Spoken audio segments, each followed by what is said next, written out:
A young nurse risked her life by taking a bullet for a U.S. Marine. 24 hours later, she received a shocking presidential invite. It was a calm Tuesday afternoon in Washington, D.C. The kind of day where life hummed with quiet predictability. Just a few blocks from the local hospital, Amelia Torres strolled out of the employee entrance and into the breeze.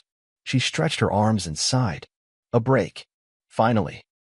Amelia was 22, a registered nurse who had seen her fair share of emergencies, broken bones, and hopeful recoveries. But right now, she was just another city worker on a lunch break. She headed toward a nearby Target store, hoping to grab a soft drink and clear her head before her next shift. Still in her blue hospital scrubs, her ID badge clipped neatly to her chest, Amelia walked through the sliding doors of the store. Inside, everything felt normal, calm. A mother wheeled her toddler past the greeting cards. Two teenagers giggled near the snacks aisle. She made her way to the cooler at the back of the store and reached for her favorite lemon-lime soda. Just as she pulled open the glass door, something or someone caught her eye. Standing a few aisles away was a tall man in a sharply pressed military uniform. Clean-cut, broad-shouldered, and calm, he stood in front of a shelf of first-aid supplies. His presence was striking. The crisp camouflage, the posture, the unmistakable bearing of someone who had seen duty up close. A Marine. Something about him reminded her of her father, who had served in the Navy for nearly 2 decades. She smiled softly to herself. The Marine seemed focused, unaware of her glance, calmly comparing items in his hands. She grabbed her drink, capped it, and began walking toward the register. Her mind wandered for a moment, wondering where he might be stationed, if he was on leave, or simply grabbing essentials on a break like her. And that's when it happened. The quiet hum of the store shattered in an instant. The double doors of the Target burst open with a violent clang. Screams erupted. A store security guard was already on his knees, trembling, with his hands raised in surrender. 2 men stormed in, both masked, both carrying weapons, eyes wide and erratic like cornered animals. Their entrance was not the result of a plan. It was chaos. A desperate grab for something they thought they could control. One of them barked orders. The other sprinted to the cashier and slammed his gun on the counter, demanding cash. Customers screamed. Shelves toppled as people dove for cover. Amelia froze, her heart pounding so loudly it nearly drowned out the shouting. But then came the moment everything slowed. The gunman at the register paused. His eyes locked on something or someone. The Marine. Still in uniform. Still composed. Still standing. It was as if time suspended. The second gunman, now visibly panicked, realized what they were looking at. A soldier. A trained military officer. The threat of retaliation, of control slipping away, suddenly became real to them. Without thinking, the robber lifted his gun. The barrel pointed directly at the Marine. It was all instinct. Amelia didn't think. She didn't calculate the risk. She didn't weigh her options. She moved. With her drink still in hand and the echo of the shouted threats in her ears, she stepped forward, just enough to intersect the robber's aim. Her body twisted, almost as if propelled by something greater than fear or reason. The Marine turned, too late to react. And in that heartbeat, that flicker of a second between terror and action, the gun discharged. The sound rang out like thunder. Shelves clattered. A baby cried in the distance. People screamed. Amelia fell. The soda bottle rolled from her hand and spun across the floor before coming to a stop beneath a candy rack. Her blue scrubs were no longer pristine. She crumpled near the front aisle, motionless. Everything went still. The Marine, now fully alert, lunged forward. Shouts erupted as store employees hit the silent alarm. The robbers panicked. The one who fired stared in shock, realizing what had just happened. The sight of Amelia on the floor, unmoving, froze him long enough for the Marine to close the distance. In one swift, trained motion, Captain Ryan Hale tackled him to the ground. The other man bolted, but didn't get far. Police were already en route, and he was apprehended outside minutes later. Back inside, the scene was chaos. EMTs rushed in. The Marine knelt beside Amelia, checking her pulse, speaking to her even though she couldn't answer. His voice was low and steady. "Stay with me. You're okay. Help's here." Amelia's eyes fluttered briefly, just enough to see the Marine's face, just enough to know she hadn't died. And then, darkness. The store was cleared. Shoppers were escorted out, statements taken. The footage was reviewed again and again. News crews arrived. What they captured wasn't just a crime, It was heroism. It was selflessness. It was one young nurse who, in the blink of an eye, chose to protect a stranger without a second thought. By nightfall, her name was already trending. Washington nurse shields Marine in target robbery. Hero in scrubs. The footage showed it all. Her quiet presence in the drink aisle, the glance at the Marine, the sudden storm of violence, and the moment she stepped between danger and duty. She didn't know it yet, but the nation was watching. And that was only the beginning. The world outside had erupted with noise. Helicopters hovered overhead. News vans lined the street. Reporters clutched microphones and looked into camera lenses with practiced urgency. "We're here live outside Washington General Hospital, where the young nurse hailed as a hero remains in critical condition, but inside room 409, everything was quiet. The beeping of a heart monitor offered the only rhythm, soft and steady. A curtain swayed gently in the airflow from the ceiling vent. Light from a nearby lamp spilled across crisp white sheets and reflected faintly off the four-line that snaked down to a pale wrist. Amelia Torres lay motionless. She was surrounded by machines and hushed conversations. Nurses stepped in and out like whispers, adjusting fluids, checking stats, charting updates. Doctors murmured in the hallway, words like stable, responsive reflexes, and she's fighting, drifting in and out of earshot. But inside the room, time had slowed down to one man's breath. Captain Ryan Hale sat beside her bed, still dressed in his uniform, the same one stained with her blood from the incident at the Target store. He hadn't changed. He hadn't eaten. He hadn't left. His posture was military straight, yet the weariness in his eyes betrayed the hours that had passed. His hand never left hers. At times, his thumb traced small, slow circles over the back of her palm. A grounding motion, like a tether he refused to let go of. He leaned in closer now, speaking in a voice so low it was meant for no one else. "You didn't have to do it," he whispered. "But you did. You stepped in front of a man you didn't even know. That's not something I'll forget, not today, not ever." Her breathing was soft and regular, aided by the oxygen cannula resting gently below her nose. The doctors had sedated her early on, shock and pain managed under close watch. But they all agreed on one thing. Amelia's condition was improving. It was just a matter of time. Ryan looked down at her hand again. He noticed the tiny ink stain near her knuckle, probably from jotting patient notes earlier in the day. How ordinary, he thought. Just a nurse on break. And now, the entire country was waiting for her to wake up. Through the window, beyond the blinds, the world buzzed. Reporters were live on the hour. Hashtags with her name were trending across every platform. Photos of her in her scrubs, taken from social media, were now plastered on television screens. News segments titled, "The Nurse Who Saved a Marine" played coast to coast. Inside room 409, Ryan barely noticed. He remembered the moment he first saw her, reaching for a drink, catching his eye with a soft, brief smile. She didn't know who he was. She didn't need to. And yet, when the danger unfolded, she didn't hesitate. Not for a second. He shook his head slowly, the memory looping like a movie he couldn't turn off. The gun, the sound, the chaos. Then silence, followed by the unbearable moment when her body hit the ground. He had never run faster, and he had never felt more helpless. And now, here she was, sleeping, healing, a miracle with a pulse. A nurse entered quietly, giving Ryan a kind but concerned glance. "Captain Hale, we've got fresh linens and we're going to check vitals. You're welcome to stay, but we may need you to step back for a moment." He nodded, rising to his feet reluctantly. As the nurse checked Amelia's monitors, he paced the corner of the room slowly, his boots making a soft thud on the sterile floor. Minutes passed, maybe more. When the nurse finally stepped out, she smiled. Still stable. No regression. Honestly, she's strong. He offered a faint smile in return. She always was. He returned to her side, resuming his silent vigil. The hospital had granted him clearance after it became clear he wasn't just a passerby. Word had spread quickly that the man she'd saved was a decorated Marine captain. But even if he'd been a stranger with no title, Ryan knew he'd still be there. He couldn't walk away. Not from her. Not after that moment. He sat once more and leaned close again. "You're kind of a big deal now," he said softly. "You should see what's going on outside. There's a guy from Channel 9 who's basically camped out in the parking lot. Some senator tweeted about you.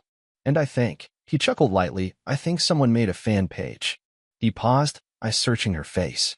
Her brow was relaxed. Her lips slightly parted in sleep. There was peace there, even in unconsciousness. Ryan lowered his voice further, a whisper meant only for her. But none of that matters right now. What matters is that you come back. You're not done yet, Amelia. Not even close. Time moved differently in the room. The sun dipped lower outside. Somewhere down the hallway, a nurse changed shifts.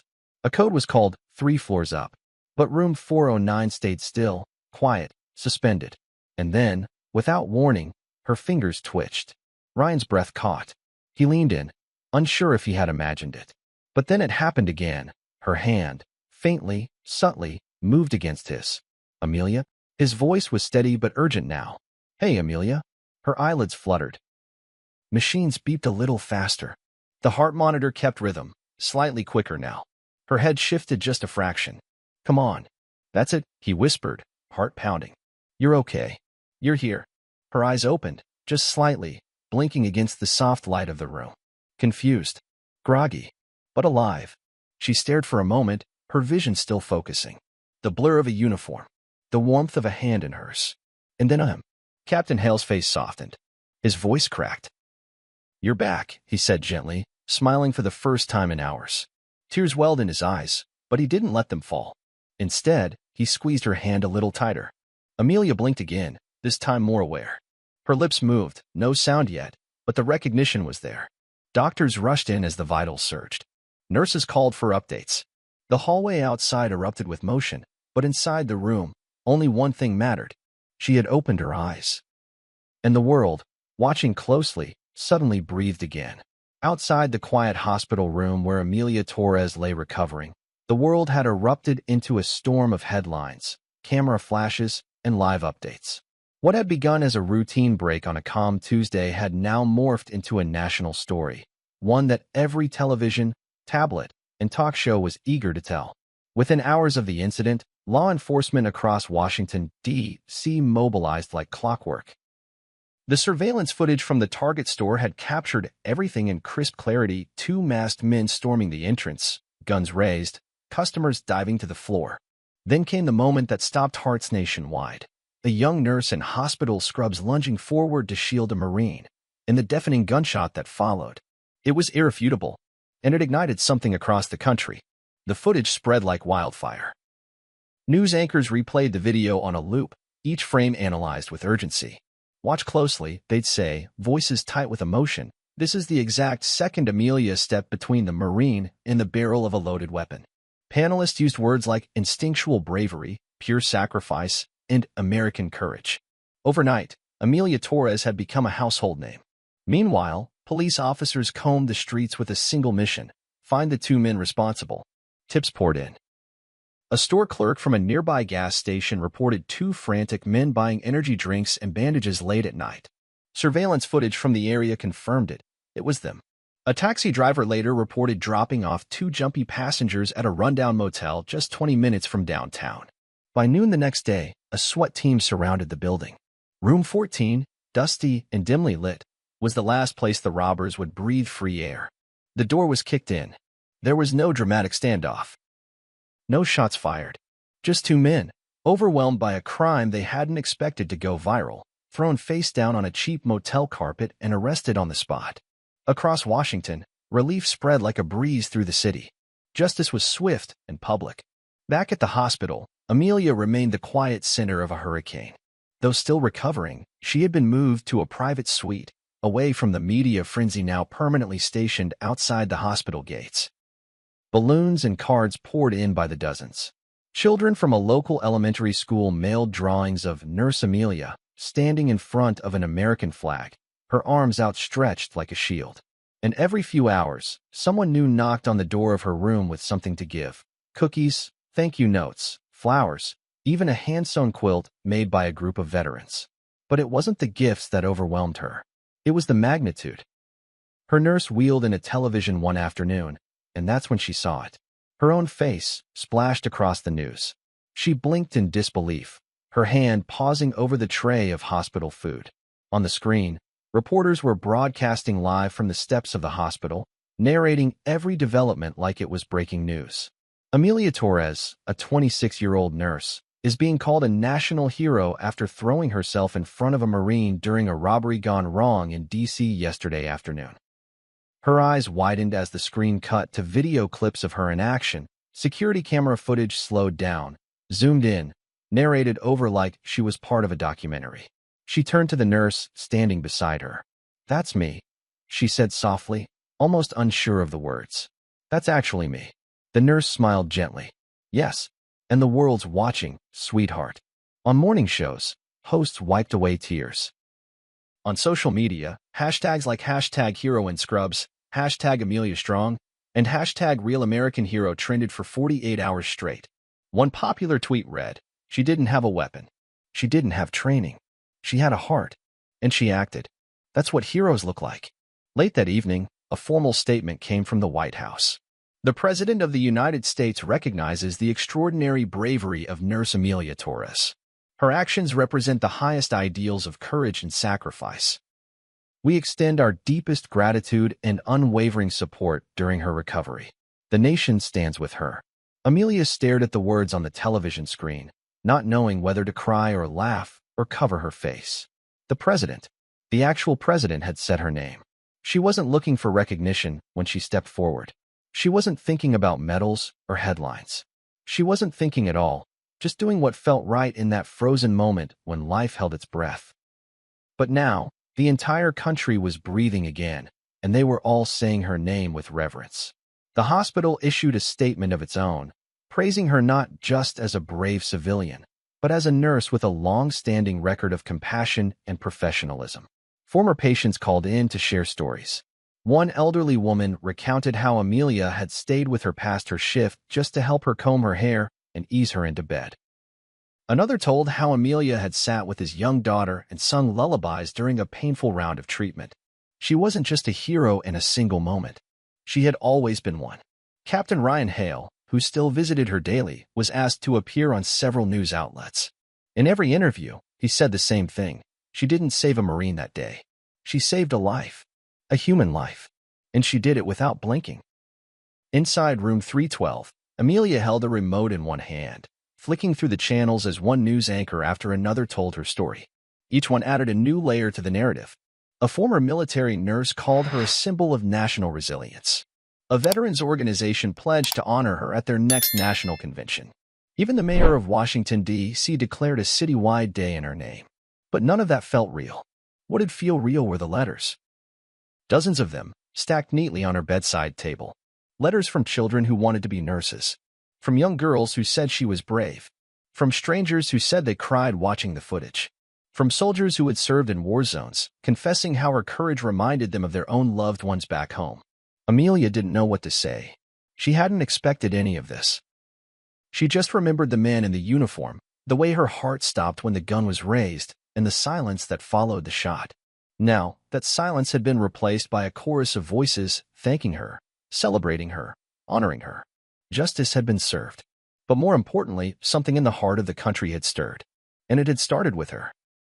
The sun had barely climbed over the Washington skyline, casting soft gold across the hospital's windows, when something extraordinary happened. The nurses were going about their routines, quietly checking on patients, exchanging soft morning greetings. The news was still running on a muted television in the corner of Amelia's room. Headlines still rolled across the screen, her name still blinking on the ticker as if it belonged to a public figure, not a nurse who had simply stepped out for a soda 2 days ago. Inside the room, Amelia was propped up slightly against a pillow, still weak but improving. Her eyes had dark circles beneath them, but they were clearer now, more present. The pain was manageable. The shock, less so. She was just finishing her Jell-O when she noticed the shift in energy outside her room. It wasn't loud, but something about the tension in the hallway, the way people's steps slowed, how conversations abruptly ended, hinted that something unusual was unfolding. And then the door opened. A man stepped inside, impeccably dressed in a navy-tailored suit. His posture was deliberate, his expression calm but formal. He looked like someone used to giving orders, but even more used to carrying them with quiet, unquestionable authority. In his hand was a thick, cream-colored envelope sealed with gold foil. And right in the center of that seal was the unmistakable emblem, the seal of the President of the United States. Gasps escaped from 2 nurses nearby. One dropped her clipboard. Captain Ryan Hale, seated in the same chair he hadn't left in days, straightened up slowly, stunned. The man nodded respectfully to the Marine, then to Amelia. "Miss Torres," he said in a voice that was both official and oddly warm, "I come bearing a message from the President." Amelia blinked, her hands still resting on her tray. "The President," she echoed, her voice a hoarse whisper. The man stepped forward, placing the envelope delicately on her lap. "I've been instructed to deliver this by hand. He asked that I tell you it is personal." Then, without another word, the man turned and exited the room, leaving behind a silence so thick it felt sacred. Amelia stared at the envelope. The gold seal shimmered under the overhead lights. Her hands trembled slightly as she picked it up. Her breath caught. She glanced at Captain Hale, whose face bore the look of a man witnessing history happen up close. "Well," he said softly, "go ahead." She nodded slowly and opened the envelope. Inside was an elegant card, thick and engraved. The ink was embossed. The handwriting, whether printed or personally penned, was clean, strong, and unmistakably presidential. "Dear Miss Torres, your actions on June 11th represent the very best of what it means to be an American. In a moment of instinct, you chose bravery. In the face of danger, you chose compassion. It is with great honor that I invite you to the White House for a private ceremony in recognition of your heroism." With admiration and gratitude, President of the United States, Amelia's eyes glazed with tears. Her throat tightened. She had saved lives in operating rooms, stayed past shifts to comfort the lonely, and taken the weight of countless tragedies into her own heart over the years. But none of that had prepared her for this. The President of the United States was inviting her to the White House to be honored. She swallowed hard, looking down at the card again, as if reading it a second time might make it more believable. "I don't understand," she said, her voice fragile. "I just did what anyone would have done." Captain Hale leaned forward, his voice calm but firm. "No, Amelia. You did what very few people would have done. You moved before fear could stop you. You didn't protect just me. You protected what I stand for. You gave everyone watching that video a reason to believe in good again." The nurses still lingered in the doorway, hands over their mouths, eyes wide with awe. A tech down the hall whispered she got invited to the White House. It echoed down the corridor like folklore being born in real time. Amelia looked back at the card, her fingertips tracing the embossed lettering. A tear rolled down her cheek. For all her strength, all her composure, this was the moment that finally cracked her. Because she hadn't asked for this. She hadn't tried to be a symbol. She had only wanted to help. And now, the leader of the free world was calling her to stand among heroes. Suddenly, the oxygen tubes at her nose, the machines around her, the ache in her body, they all faded. She didn't feel like a patient. She didn't even feel like a nurse anymore. She felt like something else. Something she didn't yet have a word for. "You're going to the White House," Ryan said softly. "That's incredible." Amelia laughed through the tears, her voice shaking. "This can't be real." "It's real," he replied. "And you deserve every moment of it." She looked up at him, her voice barely above a whisper. "What if I'm not ready?" He smiled. "Then we'll get ready. Together." The envelope still rested on her lap, but the weight of it was now emotional, not physical. It carried more than just an invitation. It carried the validation of a nation. It carried the gratitude of people she had never met. It carried a moment that would live in the folds of American memory. Outside her window, the sun climbed a little higher. The city kept moving, unaware of the quiet wonder unfolding in room 312. But soon, they would all know. Because Amelia Torres, nurse, survivor, hero, had just been summoned to the most powerful house in the world. And her journey was far from over. The gates of 1600 Pennsylvania Avenue stood tall and gleaming under the late morning sun, flanked by agents and press fans, their lenses already trained on the driveway. The south lawn was a sea of polished shoes, carefully placed chairs, fluttering American flags, and the kind of quiet, anticipatory buzz that precedes history. Amelia Torres had never imagined she'd step foot on the White House lawn, let alone as the guest of honor. As the black SUV slowed to a stop at the edge of the ceremony space, the doors opened to reveal a motorcade of Secret Service agents flanking her on both sides. The crowd rose as one. A round of respectful applause broke the silence like a gentle wave. She stepped out slowly, wearing a modest navy dress with her nurse's pin still proudly clipped to the fabric. Amelia looked out at the crowd of veterans, military officials, medical workers, and reporters. Her hair was neatly tied back. Her hands trembled only slightly at her sides. The air was warm, filled with the fragrance of spring, and heavy with meaning. Captain Ryan Hale stepped out from the other side of the vehicle. In full dress uniform, his medals gleaming under the sunlight, he fell into step beside her, silent and steady, just as he had been throughout everything. Their eyes met for a moment. No words passed between them. They didn't need to. They had both lived through something unspeakable. Now, they were walking into something unforgettable. The path to the podium was lined with faces, smiles, salutes. As Amelia passed, guests nodded, some placing hands over hearts. One older woman whispered, "That's her," to her granddaughter, pointing gently. She climbed the stage steps slowly, her heart thundering in her chest. At the top stood the President of the United States, flanked by staff and military aides, his expression solemn but warm. He extended his hand to her, and she shook it, a slight gasp leaving her lips as he leaned forward and said, quietly, "It's an honor to meet you, Miss Torres." Then he turned to the podium, clearing his throat. The crowd hushed instantly. The cameras stopped clicking.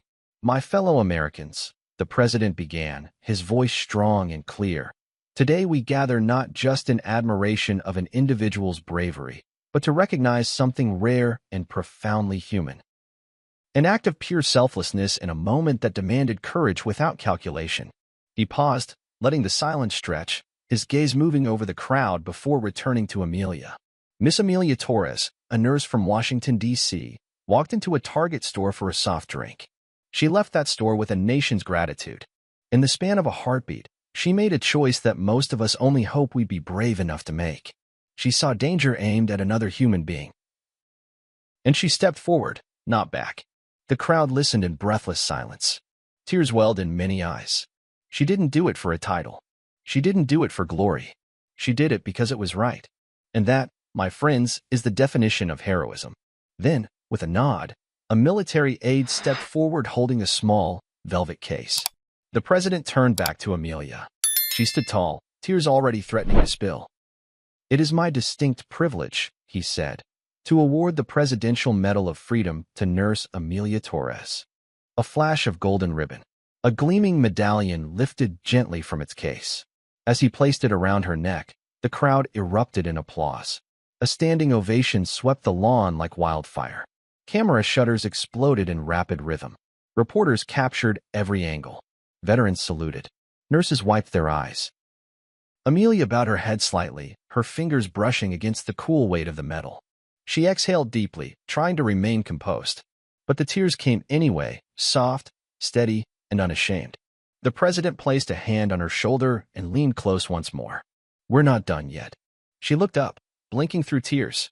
The President turned back to the microphone. "Miss Torres has not only earned the nation's respect, she has shown us what dedication to care and country looks like. Today, we go a step further." He paused, allowing the weight of the moment to land. Effective immediately, Amelia Torres is hereby appointed as Chief Nurse of the White House Medical Unit. Gasps broke from the audience. The cameras flicked back to her face, now a mixture of shock and stunned joy. She will oversee medical operations here at the White House, bringing with her not only clinical excellence, but an unwavering moral compass we all deeply admire. Amelia turned to Captain Hale, who was grinning now, pride beaming in his expression. She could barely register the applause around her. It felt like everything had narrowed to this surreal, glowing moment. But the President raised a hand again, signaling he had more to say. "And one more thing," he added, smiling now, "because her service and compassion have extended not only to strangers but to one of our own, Captain Hale. Amelia will also serve as the personal nurse to the President of the United States." Another wave of applause erupted, this time louder, more jubilant. Reporters typed furiously. Flags flapped in the breeze. A band played a few celebratory notes in the distance. Amelia could hardly believe what she was hearing. She brought a hand to her mouth, overwhelmed. What had begun as a simple lunch break had become a national moment. Now, she was not only recognized as a hero but welcomed into the very heart of the nation's leadership. As the ceremony drew to a close, guests stood in line to shake her hand. Veterans saluted her. Fellow nurses embraced her. Children clutched little flags, waving as she passed. But perhaps the most moving moment came when Captain Hale stood beside her once again. "You've changed more than just my life," he said quietly. "You reminded all of us what it means to protect one another."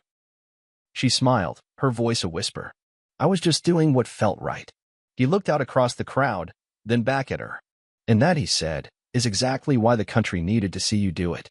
Together, they stepped off the stage, into a new chapter, one that had begun in a store aisle, forged in silence, and sealed in history on the White House lawn. The halls of the White House are quiet in the early hours. There's a hush to them, a kind of respectful stillness that stretches over polished floors and centuries of history. As Amelia Torres walks down the marble corridor, her footsteps echo softly, familiar now, like they belong. It's been a few weeks since the ceremony, since her name was etched into headlines and hearts across the country, since a single moment of courage changed everything. She walks these halls now not as a guest, not as a patient or visitor, but as the chief nurse of the White House Medical Unit. Her office, tucked just beyond the West Wing, is modest, warm, and filled with reminders of the journey that brought her here. On the wall hangs a framed photo of the day the president placed the Medal of Freedom around her neck. Surrounding it are dozens of thank you notes and children's drawings, some wrinkled from the journey in envelopes, others boldly colored with crayon hearts and shaky handwriting. "Thank you, Nurse Amelia. You are our hero." A small glass case in the corner holds the very stethoscope she was wearing the day it all happened, the fabric still stained faintly, a permanent reminder that sometimes what breaks you also builds you. Amelia settles into her chair, the soft rustle of paperwork and morning sunlight through the blinds creating a sense of peace. On her desk sits a growing stack of letters. They arrive daily, sometimes in bundles tied with string. Letters from strangers, fellow nurses, veterans, teenagers, and even school teachers sharing how her story has inspired their students to study medicine, or to be brave, or simply to be kind. She opens one now from a fourth-grade class in Iowa. It's written on blue-lined paper with every student's signature at the bottom. They've drawn a cartoon version of her, cape and all, standing beside a big red heart and a smiling U.S. Marine. Amelia chuckles softly.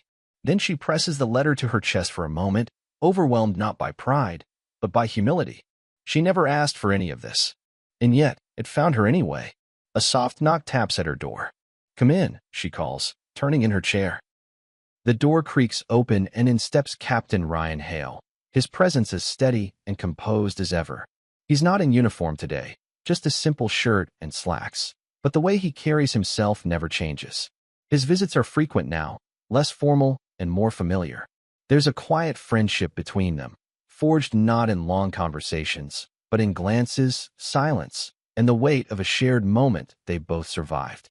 "You look like you've been crying over letters again," he says with a crooked smile. Amelia grins, wiping at her eyes. "Iowa this time. They made me a superhero with a heart shield." He chuckles, stepping inside and glancing around her office. They're not wrong. He stays a few minutes, updating her on some medical initiatives they're collaborating on for veterans care. But mostly, they just sit for a moment, the kind of silence between two people who no longer need to fill the space with words. When he leaves, she walks to the window and looks out across the White House lawn. The American flag waves proudly in the morning breeze, its red, white, and blue catching the light in bold ripples. She stares at it for a long while. That flag once felt distant to her. It was a symbol for others, soldiers, presidents, history books. But now, standing here in the very heart of American leadership, she realizes something profound. That flag represents her too. It represents everyone who makes quiet choices every day to protect, to serve, to act when others freeze. Her phone buzzes. It's a message from a young nurse in Oregon. "I was scared to go back into the ER after a violent case. Then I watched your story. I went back in. Thank you." Amelia closes her eyes for a second. It still doesn't feel real. How could a moment so fast, so instinctive, ripple this far? Yet it has. And it continues. Outside, the press has finally moved on to other headlines, but the story lives on, told in classrooms, passed on in hospitals, whispered between fathers and daughters. It lives on in the people who say nothing, but nod when they hear her name. She is no longer just a nurse on break. She is a story told at dinner tables and in textbooks. A living reminder that courage isn't always loud, and heroes don't always wear medals when they step into history. And yet, she carries hers with grace, not for what it symbolizes about her, but for what it represents to others. That heroism can be found in the unlikeliest places. That one ordinary moment can become extraordinary. That someone like her quiet, tired, halfway to grabbing a soda on a Tuesday can do something that ripples across the country. Amelia turns from the window and walks slowly back toward her desk. Her shift isn't over. Her legacy is just beginning. And through every letter she reads, every hallway she walks, and every heart she quietly heals, she carries that one lesson deep in her soul, that courage doesn't come from the uniform or the spotlight. It comes from choosing to step forward when no one expects you to. If you enjoyed this incredible story of courage, sacrifice, and honor shown by Nurse Amelia Torres and Captain Ryan Hale, don't forget to like, share, and subscribe to our channel. We'd love to hear your thoughts. What moved you the most, and how do you feel about how it all ended? Drop your comments below, mention your location, and tell us where you're watching from. Also, rate the story on a scale of 1 to 10. We're excited to see your reactions. Your support helps us bring more powerful true stories like this to life.